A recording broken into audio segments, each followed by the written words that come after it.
ये अजय मिश्रा को यहां से जिता दो, उनको बड़ा आदमी बनाने का काम मैं करूंगा। गृह मंत्री अमित शाह जी भरे मंच से कह रहे हैं कि अजय मिश्रा टैनी को जिता दो, मैं इनको बहुत बड़ा आदमी बना दूंगा। हाँ, प्रचार करने पहुंचे हैं, बगल में बैठाए हैं भाई साहब, उनको टिकट दिए हैं लोकसभा की। सरकार से मतलब है, किसानों के हत्यारे बेशक से हों, कोई मतलब नहीं है।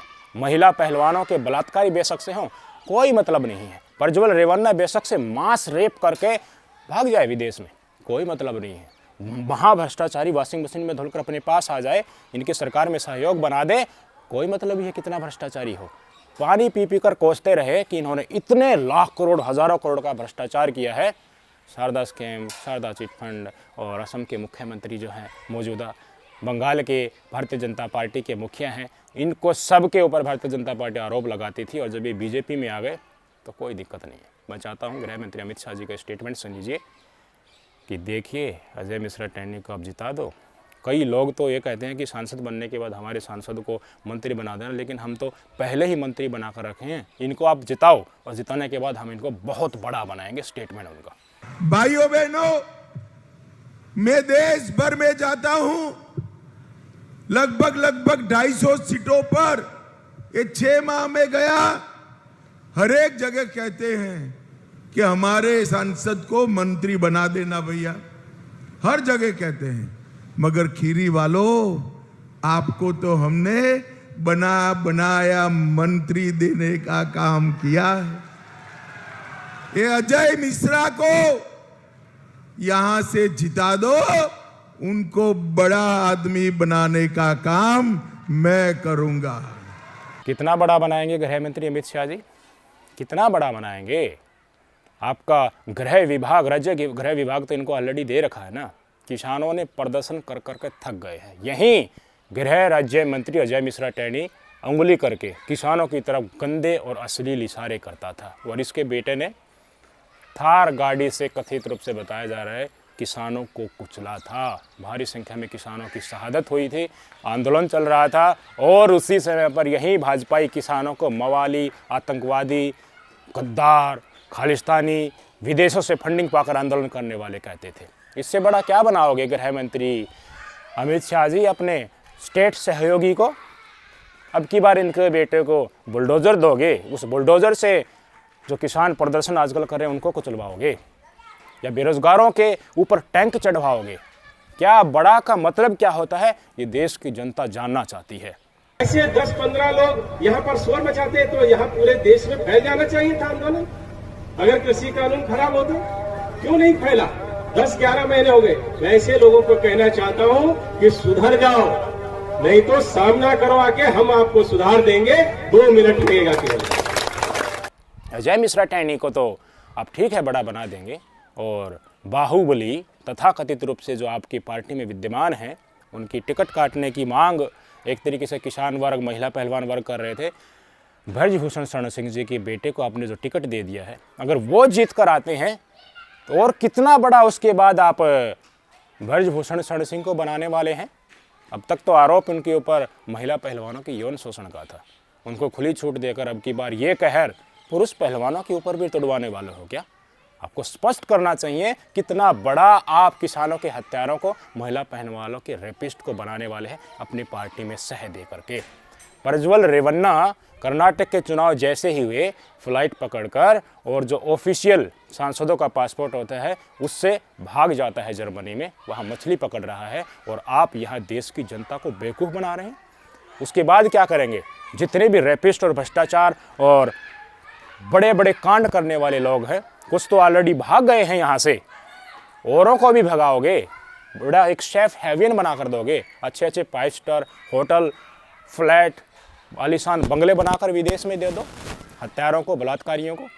इतना बड़ा बनाओगे क्या? देश की जनता को स्पष्ट करो ना गृह मंत्री अमित शाह जी। ये तो गृह मंत्री, प्रधानमंत्री की जी के बारे में खबरें छपी हैं, आपके स्क्रीन पर देख लीजिए। पीएम मोदी के मास रेपिस्ट के साथ लिंक, ऑस्ट्रेलिया के अखबार में एक खबर छपी। पूरे विदेश में डंका बज रहा है, देश में ही नहीं। आप सोचते हैं कि गोदी मीडिया खबर नहीं दिखाएगा, धरातल के मुद्दों के ऊपर बात नहीं करेगा तो क्या इस खबर को आप छुपा देंगे? विश्व गुरु का डंका बज रहा था ना, लेकिन आजकल तो विदेशी मीडिया में कुछ और ही छप रहा है। नंबर 1 के लीडर घोषित कर दिया था इसी मीडिया ने। कंगना रनौत जी है, आजकल चुनाव लड़ रही है भारतीय जनता पार्टी के प्रत्याशी के रूप में। क्या कह रही थी कि पुतिन और बाइडेन तो गाइडेंस लेते हैं मोदी जी से, तीसरा विश्व युद्ध आज रुका हुआ है तो वो मोदी जी की वजह से रुका हुआ है। और वहीं देश की जनता, उन्हीं देशों की जनता अखबार में ये पढ़ रही है कि पीएम मोदी के मास रेपिस्ट के साथ लिंक हैं, तो वो विश्वास करेगी कि इस आदमी ने तीसरा विश्व युद्ध रुकवा दिया है। विश्व युद्ध रुकवा दिया है या फिर साफ आचरण के चलते आपस में मेल जोल के साथ सामाजिक तौर पर लोग रह रहे थे, वो निस्तानबूद कर दिया है। हर जगह बलात्कार और हत्याएं, इन घटनाओं को अंजाम देने की खुली छूट दे रखी है। कम से कम स्पष्ट करना चाहिए कंगना रनौत को, गृह मंत्री अमित शाह को। और तो और मीडिया के बारे में क्या खबर छपी है आपकी स्क्रीन पर देख लीजिए। किसकी लिस्ट में नाम आ गया है? जो तानाशाह हैं उनके बराबर में मोदी जी की फ़ोटो छपी है, प्रेस को कर्ब करने वालों के लीडर्स के रूप में। ये है असल डंका पूरे विश्व में इन संघियों का जो बज रहा है। शर्म आनी चाहिए इस तरह के स्टेटमेंट दे रहे। किसानों की मांग थी ना, उनके ऊपर सबको पता है यार, गाड़ी चढ़ाकर उनको कुचल डाला गया। यही अजय मिश्रा टैनी किसानों को भद्दे इशारे कर रहा था, इसी की ठसक थी किसानों के साथ। उसको भराने के लिए इसके बेटे ने इस तरह की घटनाओं को कथित तौर पर अंजाम दिया है। ये चीज़ें अनभिज्ञ नहीं है। ब्रजभूषण शरण सिंह अपने आप को बाहुबली समझता था। सुप्रीम कोर्ट में जाकर FIR दर्ज हुई महिला पहलवानों की, और आज जब आरोप तय होने वाले हैं तो बिलबिला रहा है वो। इससे पहले टिकट नहीं दिया, हिंदी बेल्ट में काफ़ी जगह जहां विरोध हो सकता था वहां चुनाव होने दिए, उसके बाद इनके बेटे को चुनाव टिकट दिया। क्या निर्देश है? निर्देश यही है कि बलात्कारियों को और बड़े मास रेपिस्ट ये बनाएंगे, और हत्यारों को अब तक तो थार से कुचला जाता था, आगे ये आ गए तो बुलडोज़र दे देंगे उनके हाथ में और चलाओ। और इनकी नफ़रत और ये कहर सिर्फ मुसलमानों तक ही सीमित थोड़ी रहेगा। आज चुनाव में आप आराम से आपने देख लिया होगा, आदिवासियों के सिर के ऊपर पेशाब किया जा रहा है, जो आवाज़ उठा रहा है उसे लौटों से कूटा जा रहा है, किसानों को गोली मार दी भाई। बेरोजगार जो प्रदर्शन कर रहे हैं, केस मढ़कर इतना कूटा गया कि उनकी दोबारा प्रदर्शन करने की औकात ही नहीं बची है। ये फिर से आएंगे तो भाई साहब तोड़ेंगे। मुसलमानों के प्रति जो नफरत शुरू हुई थी वो दलितों के ऊपर भी आएगी, और हर उठ रही आवाज़ को कुचलने के लिए ये संविधान को तोड़ मरोड़ के किसी भी हद तक जा सकते हैं। इस देश की जनता को सोचना चाहिए कि आज 3 चरण के मतदान के बाद भी आपके पास जहां मतदान नहीं हुए हैं, ऑप्शन है इस देश के लोकतंत्र को बचाने के लिए, संविधान को बताने के लिए। मत बंद करो आंखें। इस देश का गोदी मीडिया आपको सच्चाई नहीं दिखा रहा। हालत पतली है इस देश की। इनके विकास मॉडल को पहचानो। इन्होंने जो वादे किए थे वो क्यों नहीं पूरे कर पा रहे, उसके पीछे बहुत वैलिड कारण है। इन्होंने अथाह पैसा हर सेक्टर से लूटा है। GST लगा दिया, पेट्रोल डीजल बढ़ा दिया, गैस सिलेंडर बढ़ा दिया, महंगाई चरम सीमा के ऊपर है, रोजगार नहीं दे रहे हैं। वो पैसा जा कहाँ रहा है मुझे बताइए? रोड बनाने के नाम पर बड़े बड़े टोल लगा दिए हैं और उन्हीं को विकास दिखा रहे हैं। भाई साहब ये पैसा ये अपनी पार्टी के प्रचार में लगा रहे हैं। बनी हुई सरकार लोकतंत्र को हनन करते हुए उनको तोड़ने में लगा रहे हैं, आपके मताधिकार को छीन रहे हैं। जो प्रत्याशी कांग्रेस पार्टी का है नामांकन पत्र दाखिल कर देता है, उसके बाद सूरत जैसे कांड, इंदौर जैसे कांड सामने आ रहे हैं, पर्चा खारिज हो रहा है, निर्विरोध भारतीय जनता पार्टी वाले जीत रहे हैं, तो आपके इस मताधिकार का हक भी आज खतरे में है। आपको सोच लेना चाहिए। ये बड़े काम ये भाजपाई करने वाले हैं। आगे फिर से जो चुनाव आपके ऊपर जो पट्टी बंधी हुई है ना, कम से कम खोलो इसको और सच्चाई को जानो। और धरातल के मुद्दे, नैतिक मुद्दों के ऊपर जो राजनीति होती है, शिक्षा, स्वास्थ्य, रोजगार, बिजली, पानी, महंगाई, इनके ऊपर वोट दो, जुमलों के ऊपर नहीं।